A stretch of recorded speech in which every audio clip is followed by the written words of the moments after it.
I deeply regret that some perceive my being here as political. That was never my intention. I want to thank you, Democrats and Republicans, for your common support for Israel, year after year, decade after decade.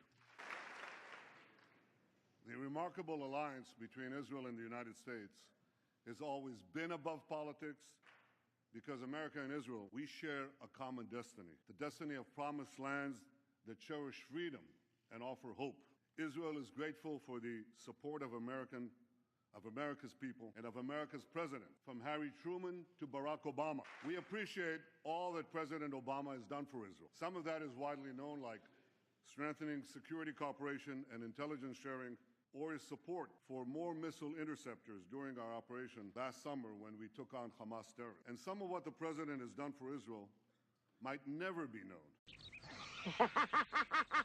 And Israel is grateful to you, the American Congress, for your support, for supporting us in so many ways, especially in generous military assistance and missile defense, including Iron Dome. Thank you, America. Thank you for everything you've done for Israel. Iran's supreme leader, Ayatollah Khamenei, spews the oldest hatred of anti-Semitism with the newest technology. The 6 million Jews murdered by the Nazis, but in 1979, they were hijacked by religious zealots who imposed on them immediately a dark and brutal dictatorship.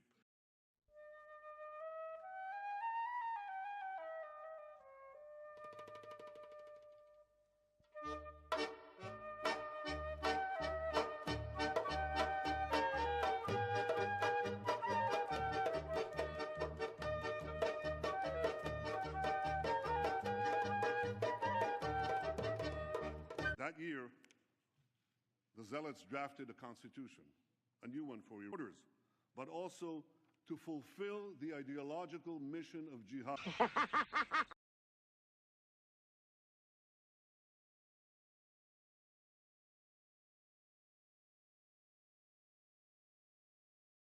America's founding document promises life, liberty, and the pursuit of happiness. Iran's founding document pledges death, tyranny, and the pursuit of jihad, are clutching Israel with 3 tentacles of terror. Backed by Iran, Assad is slaughtering Syrians. Backed by Iran, Shiite militias are rampaging through Iraq. Backed by Iran, Houthis are seizing control of Yemen.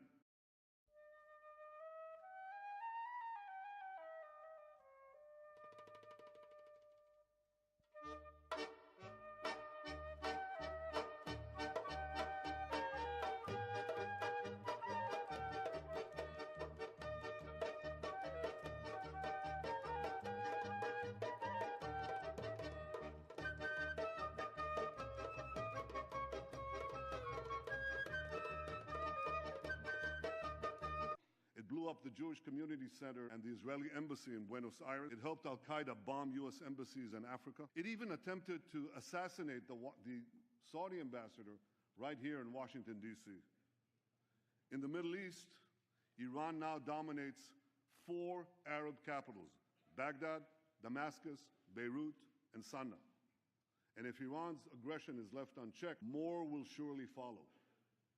So at a time when many hope that Iran will join the community of nations, Iran is busy gobbling up the nation. We must all stand together to stop Iran's march of conquest, subjugation, and terror. Iran's regime is as radical as ever. Its cries of death to America. Now, this shouldn't be surprising, because the ideology of Iran's revolutionary regime is deeply rooted in militant Islam,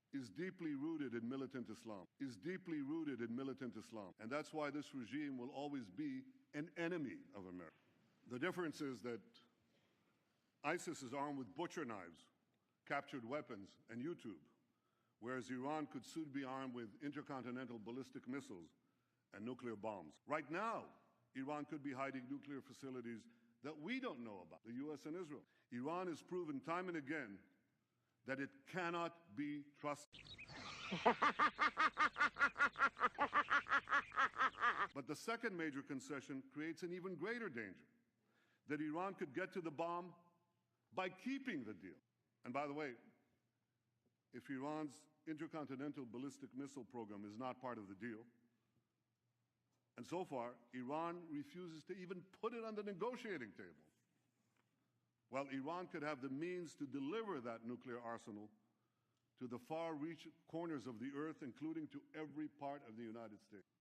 Would Iran be less aggressive when sanctions are removed and its economy is stronger? If the world powers are not prepared to insist that Iran change its behavior before a deal is signed, at the very least, they should insist that Iran change its behavior before a deal expires. We've been told that no deal is better than a bad deal. Well, this is a bad deal. It's a very bad deal. We're better off without it. The alternative to this bad deal is a much better deal. We must now choose between two paths. One path leads to a bad deal that will at best curtail Iran's nuclear ambitions for a while. But it will inexorably lead to a nuclear-armed Iran whose unbridled aggression will inevitably lead to war. The second path, however difficult, could lead to a much better deal that would prevent a nuclear-armed Iran, a nuclearized Middle East, and the horrific consequences of both to all of humanity. Standing up to dark and murderous regimes never is. Standing up to dark and murderous regimes never is.